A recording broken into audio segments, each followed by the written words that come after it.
જય સિયારામ। આજે આપણે ગોંડલ મુકામે આવ્યા છીએ પૂજ્ય લો લંગરી બાપુનું સમાધિ સ્થાને।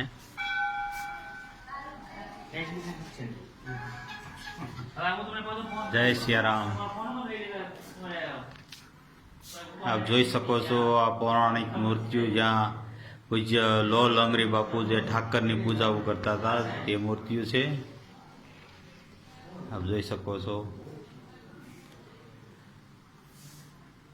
દાદાની લાકડી છે, પછી ધનબાઈબાનું આ કાવડ છે, જે કાવડ એમને જાતી રામ રોટી લેવા આપ જોઈ શકો છો।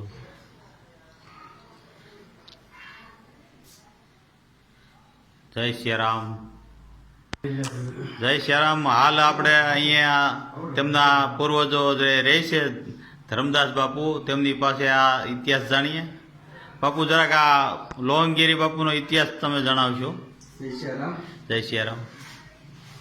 મહાસિદ્ધ મહાત્મા લોલંગી બાપુ હા જ્યારે ફરતા વિચરતા અહીં પધાર્યા ગૌ મંડળ કર્મભૂમિ બનાવી। હા બાપુ આ ઠાકોરજીની પૂજા કરતા એ સમયના બધા ઈશ્વર છે, ભગવાન છે।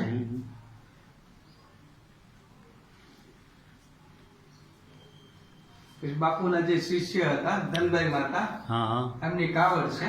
હા ધનભાઈ માતાએ પરચો આપ્યો, બાળક સજીવન કર્યું। હા પછી ગુરુ આદેશ નહોતો એટલે કાવડને કીધું કે તમે રામ રોટી લઈને જગ્યામાં આવો। તે દિવસથી કાવડ ખુદ બધે જાતે રામ રોટલી આવતી, સીતારામ સીતારામ બોલતી, હા અને માતા બાપુના ચરણમાં આવીને બાપુના આદેશથી સમાધિ થયા। હા બાપુના 550 શિષ્ય હતા। હા નથુરામ બાપુ, નાનદાસ બાપુ, મોરદાસ બાપુ, અનેક શિષ્યો હતા અને બધા મહાસિદ્ધ શિષ્યો થયા હતા।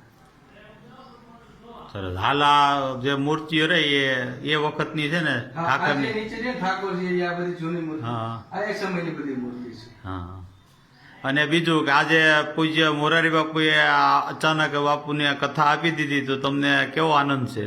અતિ આનંદ। અમે વજવડી જગ્યાનો પરિવાર ભાગ્યશાળી છીએ હા કે અમને બાપુએ કથા આપી અને જીવનનો લાવો મળ્યો અમને, હા કે અમારા આંગણે અને ગોંડલની ધર્મપ્રેમી જનતાને, આજુબાજુ ગામડામાં બધા રહેતા દરેક સમાજને બાપુની કથાનો લાભ મળ્યો। જય સિયારામ મિત્રો, હું જય સોલંકી આપ સૌને જય સિયારામ કહું છું। અને હાલ અમે ગોંડલ પહોંચી ગયા છીએ।